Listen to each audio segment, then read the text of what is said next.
अस्सलाम वालेकुम। लास्ट जो हमने वीडियो बनाई थी वो हमने बनाई थी सम में फार्मूला पे।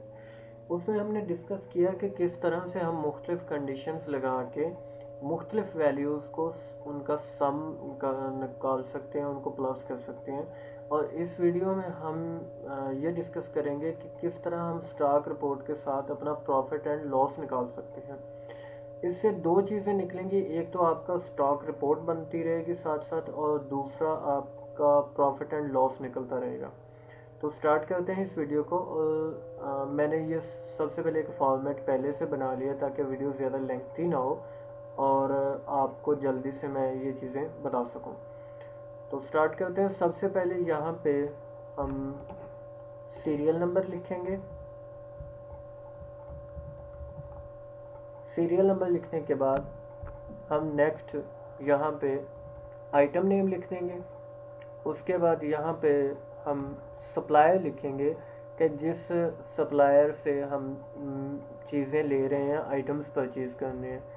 नेक्स्ट हम वो डेट लिखेंगे कि जिस डेट में हमने चीज़ें परचेज़ की हैं। उसके बाद क्वांटिटी, जो क्वांटिटी हमने परचेज़ की है उसकी जो अमाउंट है, तादाद है, वो यहाँ पे आ जाएगी। रेट, जिस रेट पे हमने चीज़ें आइटम्स परचेज़ की, उसके बाद उसकी टोटल अमाउंट कि कितनी अमाउंट की हमने चीज़ें परचेज़ की। मतलब आपके मोबाइल शॉप है, उसके लिए आप मुख्तलिफ एक्सेसरीज़ परचेज़ करते हैं तो उसकी टोटल अमाउंट यहाँ पे आएगी।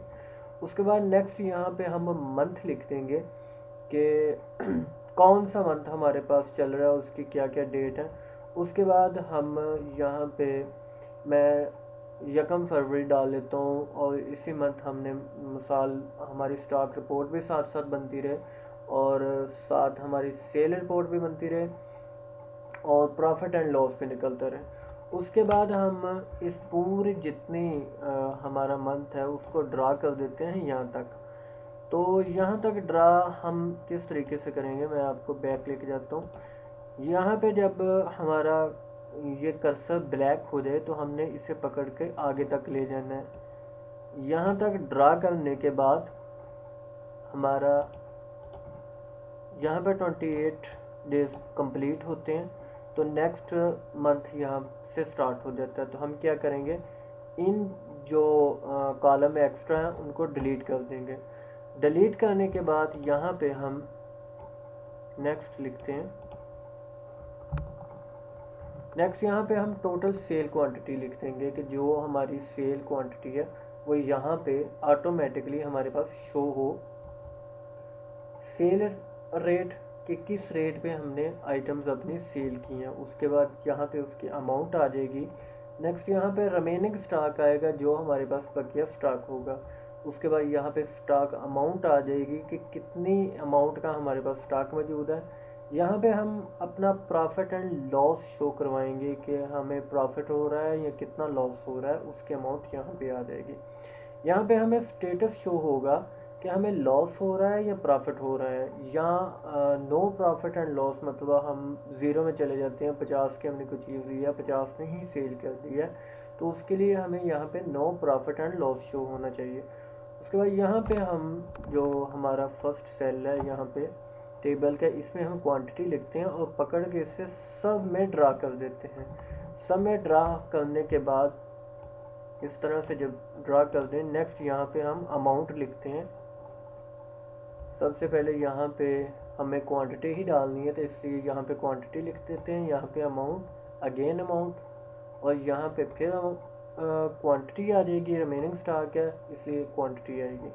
यहाँ पे हम अमाउंट लिख देते हैं और यहाँ पे profit and loss in again, ठीक है। तो हम समझ लेते हैं कि हमारे मोबाइल शॉप है और मोबाइल शॉप के लिए हम एक्सेसरी परचेज़ कर रहे हैं। तो यहाँ पे सीरियल नंबर डालने के बाद हम लिखते हैं कि OTG हमने परचेज़ की। हमने एक नाम दे देते हैं कि हमने डबल जी ट्रेडर से OTG परचेज़ की 5 फरवरी को, और 200 OTG हमने परचेज़ की और 50 रुपये की हमने पर OTG परचेज़ की। तो यहाँ पे हमारे पास अब उसकी टोटल अमाउंट आनी चाहिए। तो उस यहाँ पे अब हम फार्मूला लगाएंगे। तो इक्वल का साइन लगाने के बाद हमने ये करना है कि जो हमारी टोटल क्वांटिटी है जो परचेज किया उसको हमने मल्टीप्लाई कर देना है रेट के साथ। एंटर दबाएंगे तो उसकी अमाउंट यहाँ पे शो हो जाएगी। इस क्वांटिटी अमाउंट की हमने क्वांटिटी परचेज की है। अब हम ये करते हैं, हमने 5 फरवरी को परचेज की थी तो हमने 9 को सेल कर दी और नेक्स्ट हमने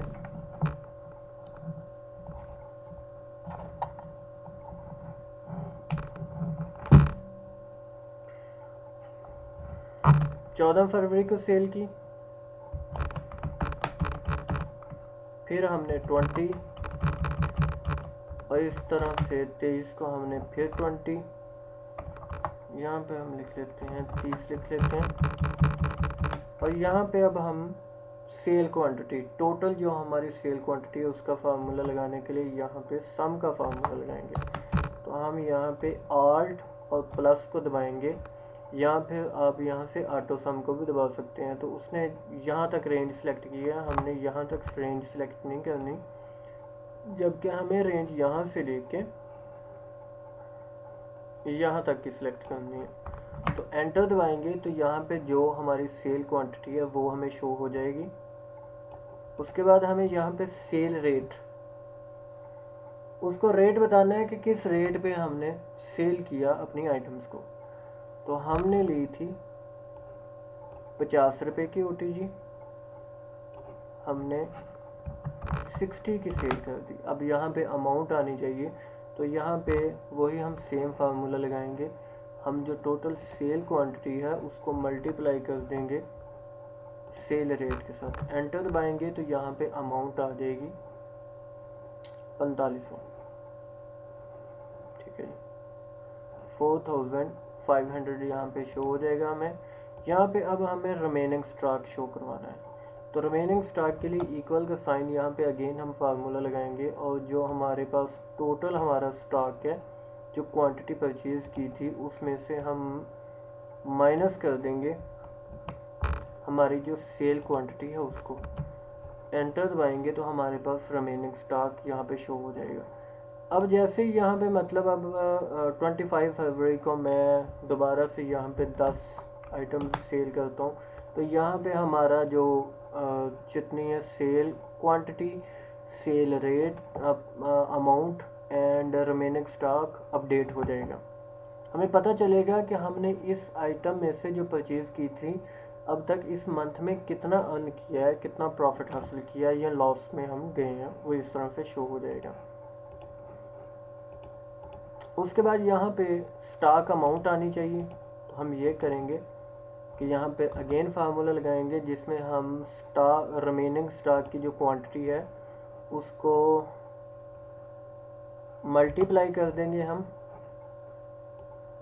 इस रेट के साथ जिस रेट पे हमने परचेज किया था।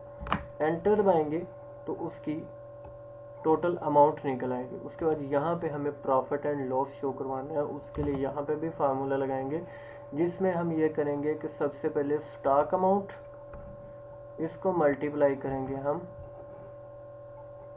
बल्कि हम इसमें से प्लस करेंगे इसमें सेल अमाउंट को। सेल अमाउंट को प्लस करने के बाद अब हम इसमें से माइनस कर देंगे जो हमारी टोटल परचेज अमाउंट। एंटर दबाएंगे तो 850 हम इस वक्त अर्न कर चुके हैं, अपना प्रॉफिट अर्न कर चुके हैं, ठीक है। अब यहाँ पे अब हम कोई और चीज़ डालते हैं। सबसे पहले हम ये करते हैं कि यहाँ पे जाके सब में फार्मूला अप्लाई कर देते हैं, बल्कि यहाँ पे हमने कोई फार्मूला लगाया ही नहीं, यहाँ पे तो हमने मैनुअल लिखना है।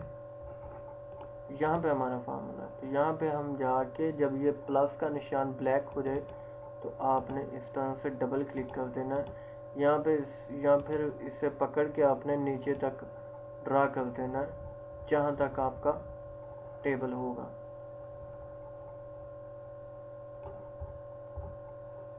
इसी तरह आपने नेक्स्ट पे ड्रा कर देना है। यहाँ पे अब मैं लिखता हूँ, कोई भी आप चीज़ लिख सकते हैं, मैं मतलब डाटा केबल लिख देता हूँ।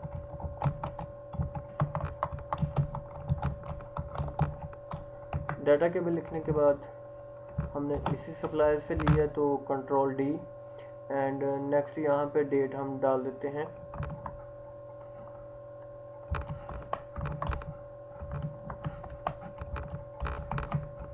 6 फरवरी, एंड हमने क्वांटिटी परचेज की 10 और हमने रेट परचेज की 100 पे, तो यहाँ पे 1000 हमारी आगे टोटल अमाउंट। यहाँ पे हमने समझ लें कि टोटल सेल कर दी, क्वांटिटी परचेज की थी 10 परचेज की थी, 10 ही हमने सेल कर दी। यहाँ पे अब हम इसी फार्मूला को पकड़ेंगे, यहाँ तक हम ड्रैग कर देंगे। उसके बाद हमारे पास यहाँ पे सेल क्वांटिटी आ गई। हमने अब किस रेट पे सेल की? हमने रेट पे सेल की 120 पे। अब हम इस फार्मूले को नीचे तक ड्रैग कर देंगे, तो ये हमारे पास अब सेल अमाउंट शो हो गई है। उसके बाद यहाँ पे अब हमें रिमेनिंग स्टॉक चाहिए, तो इसी तरह हम इस फार्मूले को डबल क्लिक किया और नीचे तक पेस्ट कर दिया, ड्रैग कर दिया। अब यहाँ पे हमारे पास स्टॉक अमाउंट शो होनी चाहिए, तो इसे भी हमने डबल क्लिक करके नीचे तक ड्रैग कर दिया।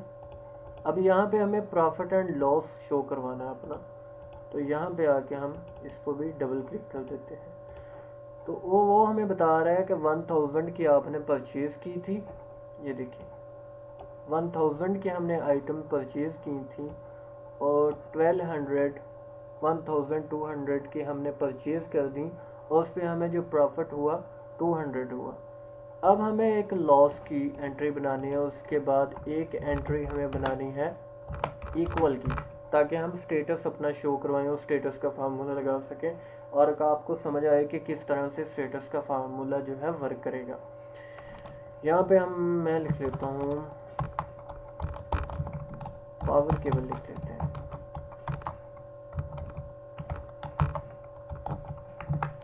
पावर केबल लिखने के बाद यहाँ पे मैं कंट्रोल डी कर देता हूँ कि इसी से हमने परचेज किया। 8 फरवरी कर देता हूँ मैं यहाँ पे क्वांटिटी हम लिख देते हैं जी 20 लिख देते हैं। उसके बाद रेट हम यहाँ पर डाल देते हैं। पावर केबल हमने 120 वाली परचेज की। यहाँ पे हमारे पास जो अमाउंट आ गई 2400 आ गई। इस डेट को हमने जाके 20 सेल कर दी। यहाँ पे हमारे पास टोटल सेल क्वांटिटी आ गई। अब हमने उससे रेट बताना है, किस रेट पे। हम उससे कहते हैं कि हमने 110 रुपये की सेल कर दी, तो 2200 हमारी अमाउंट आ गई। तो यहाँ पे अब हमें रिमेनिंग स्टॉक चाहिए, तो उसने कहा है आपके पास रिमेनिंग स्टॉक कोई नहीं है क्योंकि आपने सारा स्टॉक अपना सेल कर दिया। तो ये अब माइनस में 200 चले गया, मतलब अब हमें लॉस हो गया। नेक्स्ट हम एक और एंट्री यहाँ पे करते हैं।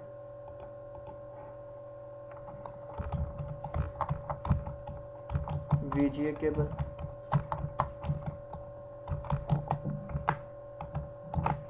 इसी तरह नेक्स्ट इसी डेट के हम लिख देते हैं।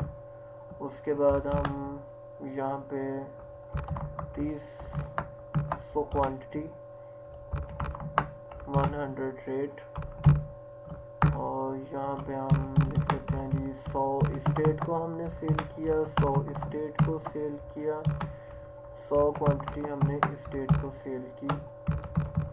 300 कंप्लीट होगी। और अब हमने ली थी, किस रेट पे ली थी हमने 100 पे, और यहाँ पे अब हम 100 ही डाल देते हैं।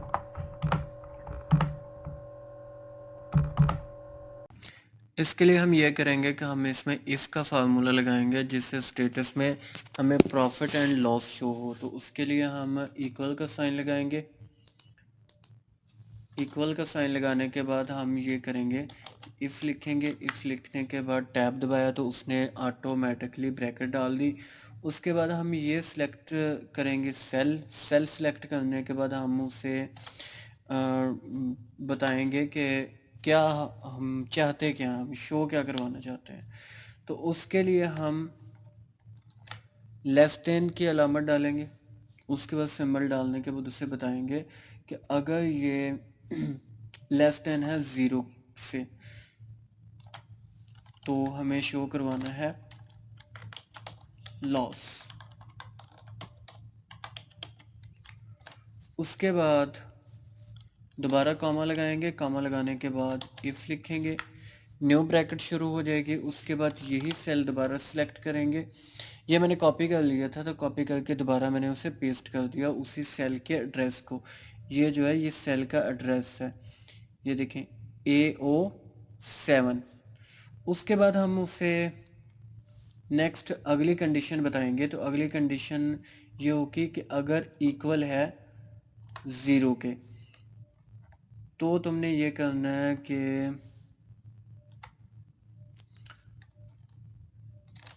हमें no profit and loss show करवाना है, नो प्रॉफिट एंड लॉस। उसके बाद इससे भी इन्वर्टेड कॉमा में लिख देंगे जो बात उस आप चाहते हैं ना वो शो करवाए। कंडीशन लगाने के बाद उसे इन्वर्टेड कॉमा में हमेशा लिखना है। उसके बाद नेक्स्ट ये करेंगे कि हम दोबारा कॉमा लगाएंगे। कॉमा लगाने के बाद दोबारा नेक्स्ट इफ़ लिखने के बाद टैब दबाएंगे, न्यू अगेन ब्रैकेट शुरू हो जाएगी। उसके बाद हम ये करेंगे कि दोबारा से उसी सेल को सिलेक्ट करेंगे। उसी सेल को सिलेक्ट करने के बाद अगली कंडीशन उसे बताएंगे। अगली कंडीशन ये है कि अगर ये ग्रेटर देन है 0 से तो फिर हमें उसे कॉमा लगा के कंडीशन बता दी। उसके बाद हम उसे बताते हैं कि हमें दिखाना क्या है सेल में तुमने, तो हमें दिखाना है प्रॉफिट। उसके बाद ये बात हमने उसे बता दी। उसके बाद हम कॉमा लगाएंगे। कॉमा लगाने के बाद, बल्कि कॉमा नहीं लगाते, हम डायरेक्टली जितनी ब्रैकेट शुरू की थी ना उतनी बंद कर देते हैं। ठीक है, ब्लैक शो हो गई, उसने बता दिया कि आपकी ब्रैकेट सारी बंद हो गई। अब हमारा फार्मूला बिल्कुल ठीक है। फिर भी कोई एरर आ गया तो हम उसे सेट कर लेंगे। एंटर दबाते हैं तो उसने बताया जी आपका बिल्कुल ठीक फार्मूला लगा है। तो अब हम इसे नीचे तक पेस्ट कर देते हैं। ये इस तरह से हमारा फार्मूला लग गया जो कि हमें स्टेटस में भी शो हो जाएगा कि हमारा प्रॉफिट है या लॉस है, या हम नो प्रॉफिट एंड लॉस में है। मतलब ये 75 है, 4 है ना, इसे मैं 75 करता हूँ तो उसने बता दिया कि आपका ना तो प्रॉफिट है ना लॉस है। अगर इसे मैं 80 कर देता हूँ तो उसने बताया जी आपका तो 10,000 प्रॉफिट हो गया आपको। ठीक है, तो इस तरह से हमारा स्टेटस में भी साथ साथ शो होता रहेगा और इसी तरह से हमारा स्टॉक भी मेंटेन होता रहेगा। मतलब अगर मैं यहाँ पे लिखता हूँ कि ये, इससे मैं ख़त्म कर देता हूँ। तो उसने बताया रिमेनिंग स्टॉक आपका 500 है और 37,500 का आपका स्टॉक पड़ा हुआ है। 7,500 रुपये जो है 7,500 रुपीज़ आप कमा चुके हैं। ये आपका प्रॉफिट है। ठीक है, इस तरह से हमें स्टॉक रिपोर्ट भी हमारी बन रही है और प्रॉफिट एंड लॉस भी बन रहा है। तो काइंडली मेरे चैनल को ज़रूर सब्सक्राइब कीजिएगा अगर आपको मेरी वीडियोस अच्छी लगती हैं। And thank you so much. अल्लाह हाफिज़।